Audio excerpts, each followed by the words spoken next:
हरि ओम।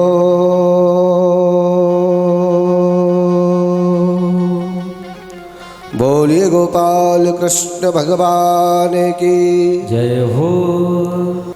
यहाँ पर चारों धाम की यात्रा चल रही है। इस यात्रा में आपको स्नान करना है और स्नान करके भगवान का दर्शन करना है। परंतु ऐसा लग रहा है कि हाँ, स्नान करने की तो बात दूर, कोई यात्रा ही नहीं करना चाहता।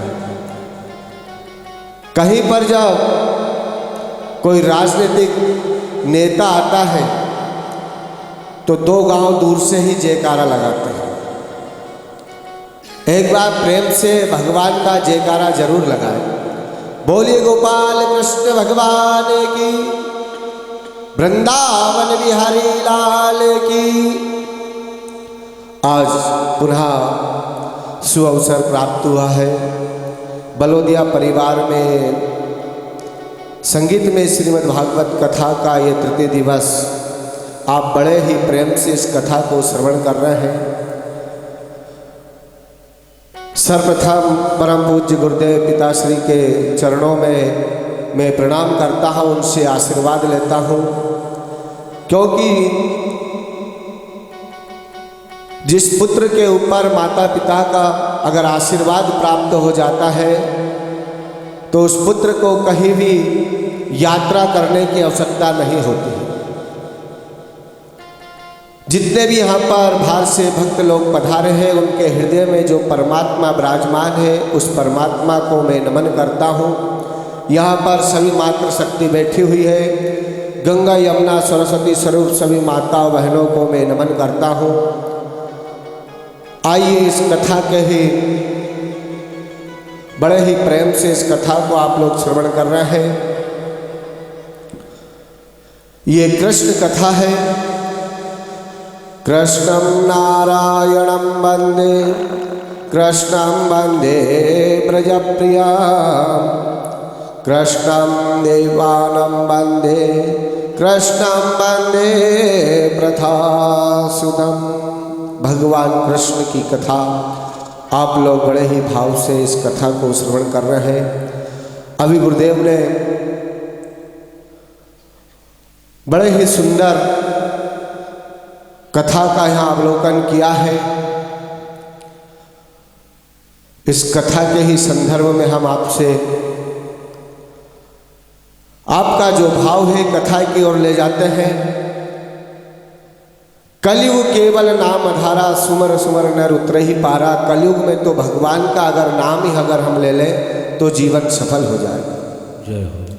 परंतु हम भगवान का नाम नहीं ले रहे हैं, भगवान को हम याद नहीं कर रहे हैं।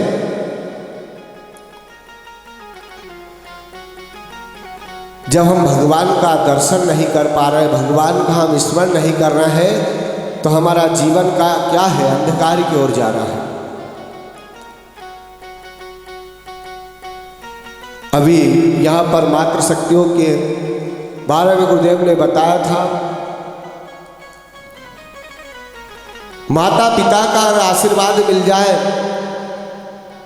इस संसार में हमारे भारत देश में बेटी का सम्मान होना बहुत जरूरी है। जब रोते हुए संसार में बेटी आती है तो मुस्कुराते हुए माँ उसे गोद लगाती है। जब रोते हुए संसार बेटी आती है तो माँ मुस्कुराते हुए गोद लगाती है। जब बेटी विदा होती है और माँ उस समय रोती है तो सासू माँ उसे मुस्कुराते हुए गोद में लगाती है। माँ ने जीवन दिया है।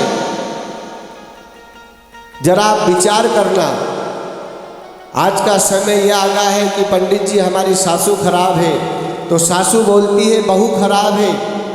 ना तो सासू खराब है ना बहू खराब है। खराब कौन है? समय खराब है। समय के साथ हमें चलना है। समय के साथ हमको चलना है। सासू भी अपनी जगह पर है और बहू भी है, बस तालमेल आपको बनाना है। गाड़ी में अगर 4 पहिए, अगर एक पहिया अगर पंचर हो जाएगा तो 3 पहिए से गाड़ी नहीं चलेगी। तालमेल हमको बनाना है। अगर तालमेल अगर बन गया है, विश्वास अगर बन गया है, तो हमारा जीवन सफल हो जाएगा। परंतु आज के समय हम तालमेल बनाकर नहीं चल रहे हैं। अगर इस संसार में अगर विचार कर ले, भगवान का पूजन भी अगर हम नहीं करें तो भी चल जाएगा, परंतु अपने घर के बुजुर्ग के आंखों में कभी आंसू मत आने देना। घर के बुजुर्ग की अगर आंखों में आंसू आ जाए तो समझ लेना सब कुछ गड़बड़ हो जाएगा, क्योंकि जिस घर की छत अगर टपकती है तो वो छत खराब हो जाती है। जय। पानी अगर टपकने लग जाएगा तो वो घर खराब हो जाएगा। इसलिए बुजुर्ग की आंखों में आंसू मत आने देना। माँ जीवन देती है और सासू माँ जीवन चलना सिखाती है। जीवन में क्या करना है ये सासू माँ सिखाती है।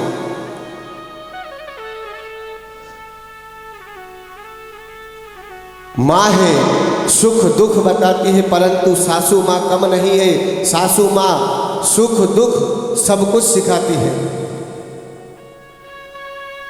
माँ की ममता पाक दीवानी, जैसे जल गंगा का पानी। माँ ने उठना बैठना चलना सिखाया है, परंतु सासू माँ ने तौर तरीके सिखाए हैं, काम सिखाया है। माँ ने कोमल कील सा रखा है और सासू माँ ने कोमल कील सा आपको बनाया है। माँ भगवान का स्वरूप है तो सासू माँ कौन है? गुरु का स्वरूप है। इसलिए हमें सासू की सेवा करनी चाहिए। परंतु आज के समय तो ये बोलते हैं पंडित जी बुढ़ापे की लाठी कौन है? किसी से पूछोगी बुढ़ापे की लाठी कौन है तो वो यही बोलेगा पंडित जी बुढ़ापे की लाठी तो बेटा है और बहू, बेटा है और बेटी है। नहीं, बुढ़ापे की लाठी ना तो बेटा है ना बेटी है। बुढ़ापे का अगर सहारा है तो बहू ही रहे। बहू ही आपका ख्याल रखेगी। जरा आप विचार करना, बेटा है जो 10 बजे ऑफिस चला जाएगा, शाम की 5 बजे आएगा, घर में क्या हो रहा है ये बेटे को जानकारी नहीं है, परंतु बहू को ये ख्याल है कि मेरी सासू माँ को 2 बजे क्या चाहिए, 4 बजे उनको चाय चाहिए या नहीं। बुढ़ापे की लाठी है जो बहू ही है। परंतु आज के समय हम सास बहू के झगड़े में लड़े हुए हैं, झगड़ रहे हैं।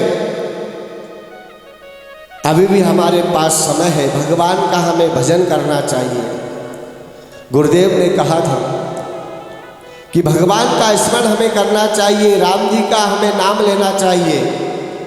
राम नाम में इतनी शक्ति है कि भगवान के परमात्मा के दर्शन हो जाते हैं। एक बार जाओ, राम जी अवधपुर में माँ जानकी जी के साथ बैठे हुए थे राज सिंहासन पर। सारी प्रजा वहां पर बैठी हुई थी। राम जी राज सिंहासन पर विराजमान थे। उसी समय उनके गुरुदेव वशिष्ठ जी वहां पर आ गए। जैसे ही वशिष्ठ जी वहां पर आए तो राम जी जैसे ही खड़े हुए राज सिंहासन से तो सारी प्रजा खड़ी हो जाती, सारी प्रजा खड़ी हो जाती है।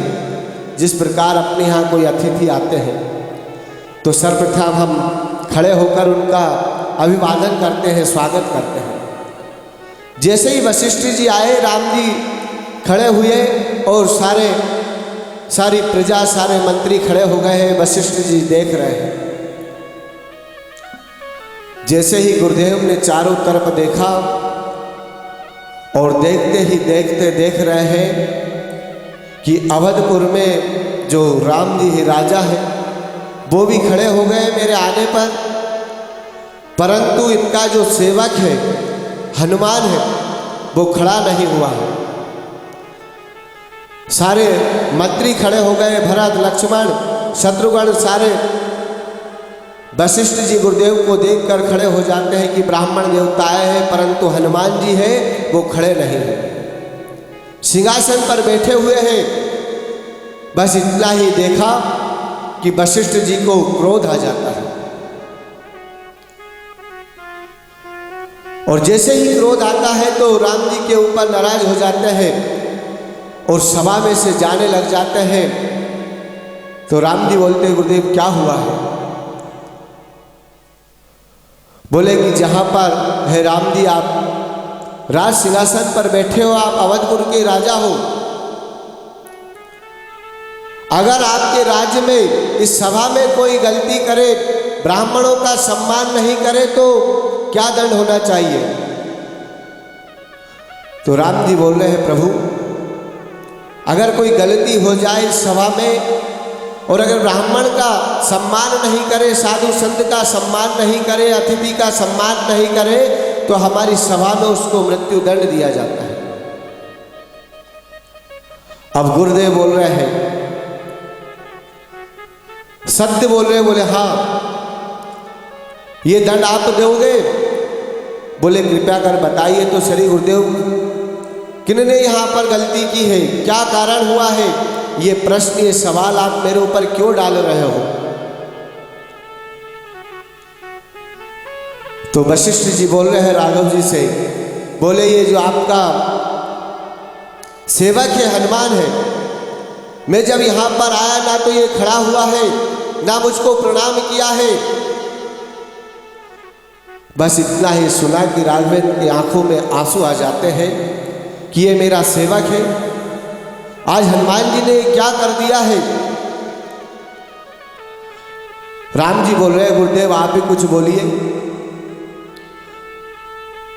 तो वशिष्ठ जी बोल रहे हैं, बोले ये दंड तो आप ही को देना है, आप ही को कुछ करना है, कुछ सोचना है और हनुमान जी को मृत्यु दंड आपको देना है।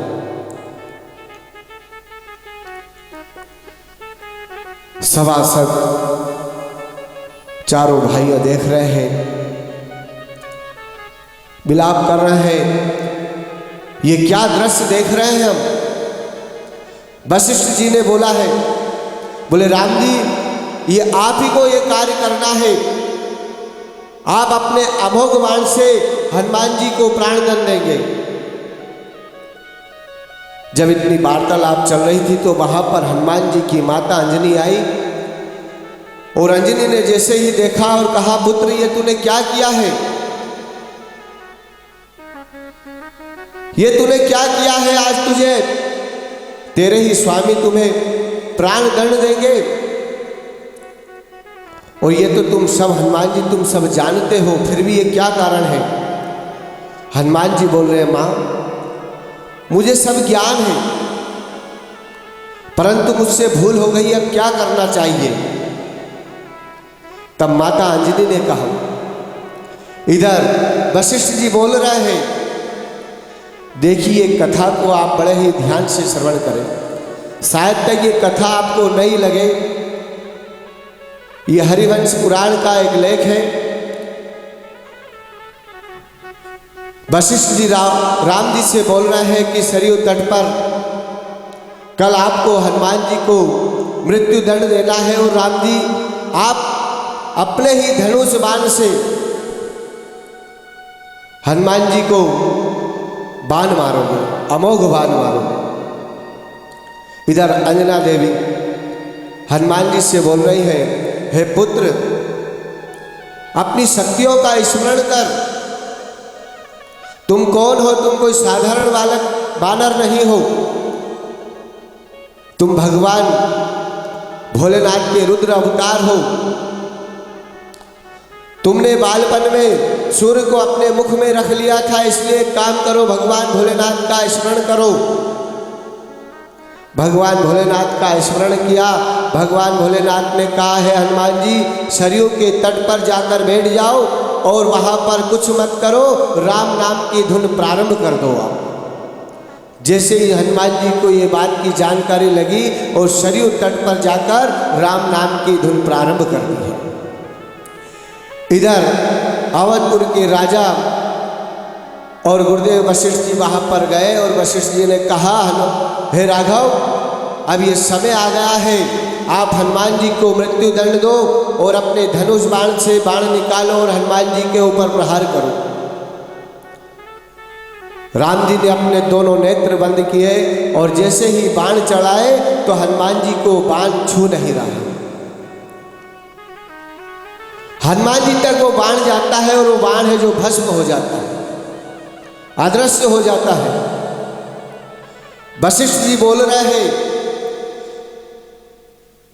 राम ये क्या देख रहा हूं मैं, आप तो राजा हो, आप ये भेदभाव क्यों कर रहे हो? ये आपका सेवक है इसलिए आप बाण नहीं चला रहे हो, नहीं तो आपके बाण से कोई भी बच नहीं पा रहा है, ना कोई बच सकता है। तब राम जी बोल रहे, प्रभु हे गुरुदेव, मैं मन से, मेरी शक्ति से ब्रह्मा जी का ध्यान करके भी मैंने बाण चलाया, परंतु ये बाण है जो हनुमान जी को नहीं छू पा रहा।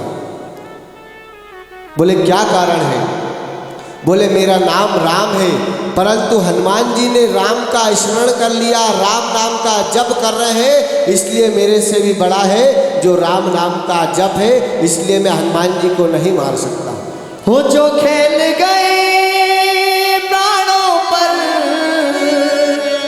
जो खेल गए प्राणों पर, वो सिया राम के लिए। और सभी भक्तों से मेरा निवेदन कि एक बार तो हाथ उठा दो मेरे हनुमान के। जय हो।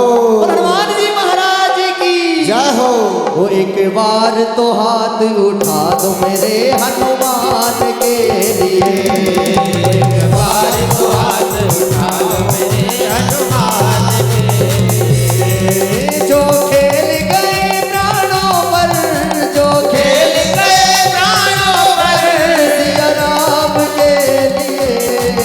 एक बार तो, एक बार तो, एक बार तो हाथ उठा दो मेरे हनुमान के लिए। एक बार तो हाथ उठा दो मेरे हनुमान के लिए।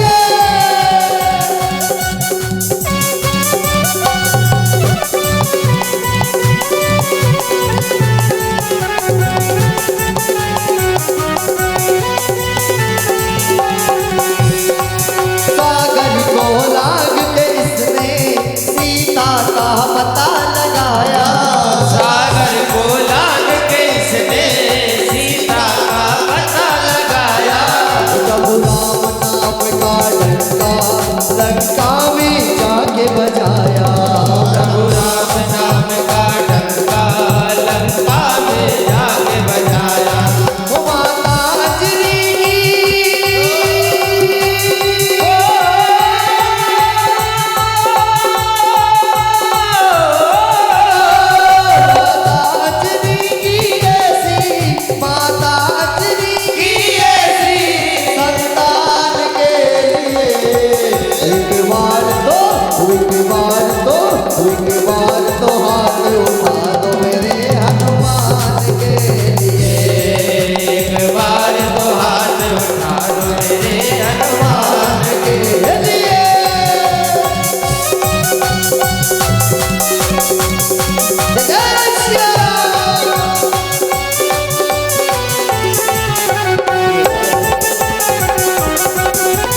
कि वशिष्ठ गुरुदेव ने कहा कि भैया बस अब मैं भी यहाँ पर चलता हूँ, क्योंकि संसार में कुछ भी नहीं है। बस इतना कहा और राम नाम का जप करते हुए वशिष्ठ जी भी अपने धाम को चल देते हैं। कहने का तात्पर्य आज यह है कि घर में भले ही आटे का डिब्बा भरा हो, गाड़ी हो, मोटरसाइकिल हो, जमीन हो, जायदाद हो, परंतु आखिरी में साथ क्या जाएगा? तुलसी का पत्र और जिह्वा पर राम जी का नाम ही साथ जाएगा। इसलिए संसार में भगवान का स्मरण करना बहुत जरूरी है। जहां धन से बड़ा धर्म होता है, आज के समय हम क्या कर रहे हैं? धन के चक्कर में फिरे हुए हैं, धन में लगे हुए हैं, किसी का मान सम्मान नहीं कर रहे हैं। मान सम्मान हमें करना चाहिए। मान सम्मान करो ना करो, परंतु गौ माता का हमें सम्मान करना चाहिए। गौ माता की हम सेवा नहीं कर रहे हैं, हम भूल रहे हैं कि हमारी माँ है, ये जननी है, गौ माता है। गौ माता हमें क्या क्या प्रदान करती है? हर कार्य में, हर साथ में, हर रोग में वो हमारा सहयोग करती है, परंतु हम गौ माता की सेवा नहीं कर रहे हैं। अभी भी हमारे पास समय है। आने वाले 5 वर्ष में समय और भी विपरीत चला जाएगा। जिससे अभी 3 साल पहले जो समय निकला था, कोरोना काल का जब समय आया था, तो सारी जड़ी बूटी, वैद्य, वैज्ञानिक सबने हाथ ऊपर कर लिए थे। कोई इलाज नहीं था। इलाज आया तो सिर्फ कौन सा? वो गाय का गोमूत्र आया। गाय के गोमूत्र से ही कई बीमारी दूर हो गई थी, कई कोरोना के पेशेंट भी ठीक हो गए थे। परंतु आज हम गौ माता की सेवा नहीं कर रहे हैं। आज बड़े बड़े जो धर्म की सेवा में लगे हुए हैं, जिनको हम नेता बोलते हैं, कुछ नेता हैं जो धर्म की सेवा में लगे हुए कुछ बोलते हैं हम गौ माता की सेवा करेंगे, परंतु कुछ नेता है उनको करने नहीं दे रहे हैं, ब्राह्मणों का सम्मान नहीं कर रहे हैं। जहां धन से बड़ा धर्म होता है, वहां महाभारत का जन्म होता है, और जहां अपना हक छोड़ देने का मन होता है, वहां पर रामायण का सृजन होता है। परंतु आज के समय अपनापन नहीं छोड़ रहे हैं। जहां पर भाई भाइयों में प्रेम होता है, जहां पर भाई भाइयों में प्रेम होता है, वहां रामायण लिखी जाती है। और जहां पर भाई भाइयों में अगर संपत्ति की बात करें तो वहां पर महाभारत चालू हो जाती है। आज हम महाभारत के दौर में लगे हुए हैं। महाभारत नहीं करनी है। जिंदगी यूं ही ना बीत जाए गिले शिकवों में, बेचैनियों की कुछ तो राहत बाटिए। ये जीवन है हमारा, बीत जाएगा। ये जीवन आज के समय हम बस एक दूसरे की निंदा करने में बिता रहे हैं। निंदा हमें नहीं करनी चाहिए, भगवान का चिंतन हमें करना चाहिए। गोस्वामी तुलसीदास जी को भी जब ये माया जाल में फंस गए थे, तो उनकी भार्या ने ही अवशासन दिया था कि इस माया जाल से दूर हटो और भगवान का स्मरण करो। और गोस्वामी तुलसीदास जी ने भगवान का स्मरण किया, और हनुमान जी ने जब उनको ज्ञान दिया तो गोस्वामी तुलसीदास जी ने फिर ये रामायण का लेख किया। अगर परमात्मा आपको कोई बल योग्यता दे तो उससे परोपकार भाव होना चाहिए। परमात्मा ने हमें सब कुछ दिया है, परोपकार दिया है, बल दिया है, परंतु भाव नहीं है। नर्मदे है। परंतु आज के समय हम क्या बन रहे हैं? कांच के टुकड़े बन रहे हैं। अगर आज हम कांच के टुकड़े बन जाएंगे तो कोई छुएगा नहीं। इसलिए दर्पण बनने की कोशिश करो। अगर दर्पण बन जाओगे तो कोई छोड़ेगा नहीं। बोले गोपाल कृष्ण भगवान की जय हो, वृंदावन बिहारी लाल की जय हो।